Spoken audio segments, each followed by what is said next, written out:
جی جناب. حضرت جی کون سا سوال حضرت ہے جی کہ جہازوں میں ہم جب جاتے ہیں سعودی ایئر لائن کے اندر اور دوسرے جہازوں میں تو کھانا ملتا ہے وہاں پر جہازوں میں کیا ملتا ہے؟ کھانا جو کھانا سرو کیا جاتا ہے کھانا بولو نا. سرو کیا جاتا ہے ہاں وہ کھانا کیسا جو گوشت جو مرغی دیتے ہیں چکن دیتے ہیں جی ایمریٹ سعودی ایئر لائن اور دوسرے عمان پاکستان جو مسلم ایئر لائنس ہیں جی ان کا کھانا کیسا اور دوسری چاکلیٹیں جو باہر ملتی ہیں اس میں اینیمل فیٹس بھی ہوتی ہیں باہر کی چاکلیٹ اس طرح بہت ساری چاکلیٹ ہوتی ہیں اس کا کھانا کیسا ہے یعنی ماشاء اللہ.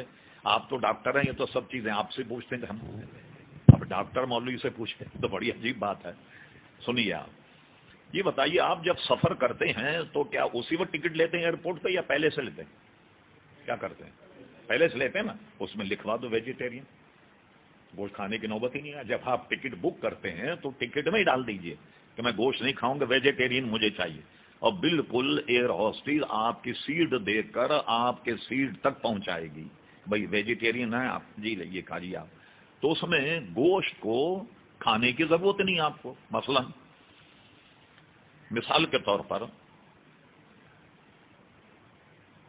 سعودی عرب کی یہاں سے فلائٹ چلتی ہیں. میں نے ان سے پوچھا کہ آپ کھانا کہاں سے لیتے ہیں؟ انہوں نے کہا جی کراچی میں ہمارا کانٹیکٹ ہے اور یہ ہمیں کھانا دیتے ہیں. اب اغلب گمان یہ کہ جو کراچی سے اگر کھانا لے کے جاتا ہے تو کراچی میں حلال. ٹھیک, ایک فلائٹ جو سعودی عرب سے آ رہی ہے, اب وہ اس نے اگر کھانا سعودی عرب سے لیا تو اب میں بتاؤں آپ کو سعودی عرب میں بھی یہ مشینی سلسلہ جو ہے یہ جاری ہو گیا. جو پہلے مذبح خانے تھے جو ہاتھ سے ذبح کرتے تھے, یہ وہاں ابھی 2-3 سال پہلے اس کی ممانعت ہو گئی کہ کوئی آدمی گھر میں ذبح نہیں کرے گا. پہلے تو ہمارے مسلمان بھائی آپ کو ذبح کر کے دے دیا کرتے تھے مرغی, آپ جا کر کے گھر میں اس کو پکا سکتے تھے, اپنے سامنے آپ ذبح کروا رہے ہیں کہ آدمی کو عین الیقین ہوتا. یہ تو اس میں بھی ابھی انہوں نے ادارے بنا دیے ہیں اور ساری مرغیاں جو ہے وہ وہیں سے آتی ہیں, اب آپ ذبح نہیں کر سکتے. اب آئیے, سب سے زیادہ سعودی عرب کو مرغی سپلائی کرنے والا ملک ہے برازیل. ٹھیک ہے, یہ جو البیک ہے سعودی عرب میں, جسے اللہ تعالی ہم پر رحم فرما, حاجی حضرات احرام پہنے البیک کا اس کی مرغی کھاتے ہیں. میں نے اس کی دکان پہ جا کر کے دیکھا کہ مرغیوں کے جو کیا نام ہے بیگ ہوتے ہیں جس میں وہ مرغیاں پیک ہوتی ہیں, اس میں برازیل لکھا ہوا.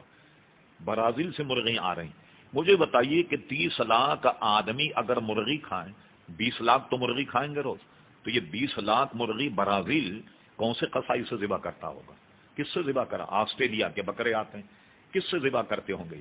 احرام پہنے ہوئے حج کی نیت کیے ہوئے ہیں اور ہمارے نزدیک تو حرام کھا رہے ہیں. تو کیا بنے گا حج کا؟ یہ تو ہمارے بزرگوں نے لکھا کہ میاں حج تو ہم کرتے ہیں جس طرح بھی کرتے ہیں, مگر اس میں اللہ کچھ نیک بندے ایسے ہوتے ہیں جن کے توفیل اللہ تعالی ہمارے جیسا حج قبول کر لے, ورنہ ہم کہاں حج کر پاتے ہیں. اب مجھے بتائیے, آپ کے حرام گوشت کھا رہے ہیں آپ احرام کی حالت میں, تو آپ کے حج کا کیا ہو؟ کیا آپ سبزی یا چھولے اور کھائیں تو کیا آپ مر جائیں گے؟ ہم 2-2 مہینے کا سفر کرتے نہیں کھاتے کوئی. ٹھیک, نمک سے روٹی کھا لیں, دہی سے روٹی کھا لیں, ایک روٹی آدمی کھا لے جتنا اس کو زندہ رہنے کے لیے ضرورت ہے, تو کیا ہے اس میں؟ تو کوئی پریشانی آدمی کی نہیں ہے. ٹھیک, تو ان سے ہم جہازوں میں گوشت کھانے سے بچتے.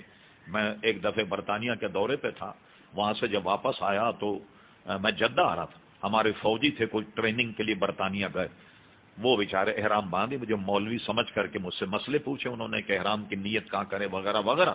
مجھے حیرت ہے کہ بیچارے آرمی کے افسران تھے جو ٹریننگ پہ گئے تھے اور احرام پہنے ہوئے تھے اور برٹش ایئر ویز کا گوشت کھا رہے تھے. بتائیے آپ. تو اس لیے ہم ان پر اعتماد نہیں کرتے. اور میں شاید پہلے ایک میٹنگ میں بتا چکا کہ گوشت کے احکامات اسلام میں بڑے سخت ہیں. لوگ تو مجھے پسند نہیں کرتے باہر دنیا میں کہ مولانا بہت مشکل اسلام پیش کرتے. لوگوں نے اس کو کتنا آسان کر دیا. سعودی عرب کے وہاں کے مولویوں نے یہ کہا کہ بھائی یہ یعنی کھلے عام یہ بسم اللہ شریف پڑھتے ہو نہ پڑھتے ہو, جب تم کھانا کھاؤ نا بسم اللہ پڑھ کے کھا لو, چاہے وہ حرام ہی کیوں نہ ہو, تم بسم اللہ پڑھ لو. اگر انہوں نے بسم اللہ نہیں پڑھا, ہمارے یہاں شرعن مسئلہ یہ ہے کہ کوئی چیز حرام آدمی کھائے, یقیناً گناہگار, سیاہ کار, بدکار, بیکار. لیکن حرام چیز پر بسم اللہ پڑھ کے کھائے گا تو کافر ہو جائے گا۔ شراب پینا حرام ہے، خدا نہ خواستہ کسی نے بسم اللہ شریف پڑھ کر شراب پی کافر ہو جائے گا، اس کو تجدید ایمان تجدید نکاح کرنا۔ تو یہ عرب والے کیا تعلیم دے رہے لوگوں کہ حرام گوشت پر بسم اللہ پڑھیں تو وہ حلال ہو جائے؟ اصل مسئلہ یہ ہوا، پوری جڑ تک پہنچے اس کی تحقیق تک۔ کچھ نو مسلم حضرات تھے، وہ ذبح کرتے تھے جانور۔ حضور علیہ السلام سے پوچھا گیا یا رسول اللہ صلی اللہ علیہ وسلم ابھی اسلام لائے، کچھ وہ طریقے اور قرائن سے واقف نہیں، ذبح تو وہ کرتے ہیں، فرما تم ایسا کرو کہ بسم اللہ پڑھ لیا کرو۔ یہ اس گروہ کے لیے تھی ایک بات مخصوص، جو نو مسلم تھے، وہ جو ذبح کر کے گوشت دیتے، اس وقت حضور نے فرمایا تھا کہ تم بسم اللہ شریف پڑھ لیا کرو۔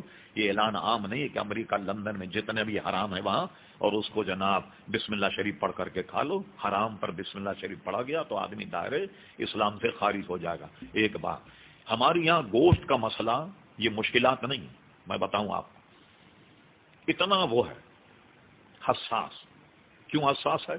گوشت آدمی کے بدن میں جا کر اس کے بدن کا حصہ بنتا ہے، ٹھیک ہے، اور وہ حصہ جو حرام سے بنے، سرکار کا ارشاد ہے کہ وہ جہنم میں جائے گا، ٹھیک۔ تو وہ گوشت، جیسے گوشت مسلمان نے ذبح کیا، مسلمان لے کر آیا، بیچنے والا اگر غیر مسلم ہے گوشت حرام ہو جائے گا، ہم اس سے نہیں لیں گے، یہاں تک کہ مسلمان کی نظر سے ایک منٹ بھی اوجھل ہو جائے تب بھی وہ گوشت حرام رہے گا، حرام حلال نہیں ہوگا ہمارے لیے۔ تھرو پراپر چینل آئے بتدریج، جس نے ذبح کیا وہ مسلمان ہو، گوشت لانے والا مسلمان ہو، گوشت فروخت کرنے والا مسلمان ہو، کھانے والا تو مسلمان ہے، تب یہ ہوگا۔ اس میں اگر ذرا سا بھی نظروں سے اوجھل ہو جائے تو وہ گوشت ہمارے نزدیک حلال رہتا ہی نہیں۔ اس کے سارے احکامات ہماری فقہ کی کتاب میں موجود ہیں۔ اچھا، یہ کیوں کہا گیا؟ یہ ہم پیش کر رہے ہیں آپ کو، آپ بظاہر اس کو مشکل سمجھ رہے ہیں، بلکہ آپ کو حرام سے بچانے کی ہمیں فکر، ہم خود بھی حرام سے بچیں اور آپ کو بھی حرام سے بچائیں، اور لوگ اس کو تنگ نظری سمجھتے ہیں۔ اب میں آپ کو اپنا مشاہدہ بتاتا ہوں۔ ہالینڈ ایمسٹرڈم کچھ ہمارے بھائی تھے جو یہ ہوٹلوں کے مالک تھے، 3-4 حضرات مجھ سے کہنے لگے آپ ہماری دعوت قبول کریں۔ میں نے کہا بھائی میں دعوت کھاتا نہیں، آپ کو برا لگے یا بھلا لگے میں آ جاؤں گا، صرف آپ چائے پلا دیں مجھے۔ انہوں نے کہا چلیے چائے کی دعوت قبول کر لیں۔ میں ان کے یہاں گیا، سارے ریسٹورینٹ والے وہاں موجود تھے۔ اب خود ہی انہوں نے بات نکالی، میں تو چاہتا نہیں تھا کہ اس کو چھوڑ، اور پھر کہنے لگے مولانا آپ تو بڑا سخت اسلام لاتے ہو پاکستان سے۔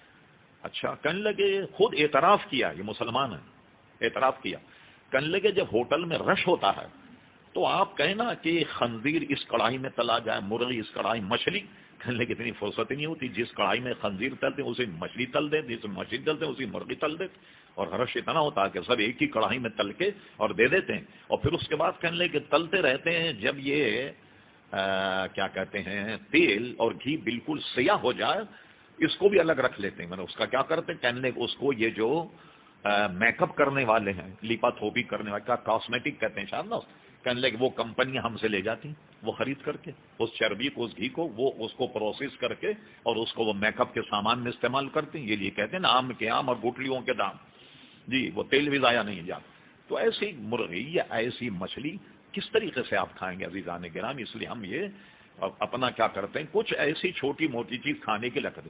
اب سعودی عرب ہے کتنی دور آج کل، تو گھر سے پیٹ بھر کے کھا کے جائیں، جدہ تک بھی کھانا ہضم نہیں ہوگا، سمجھ گئے؟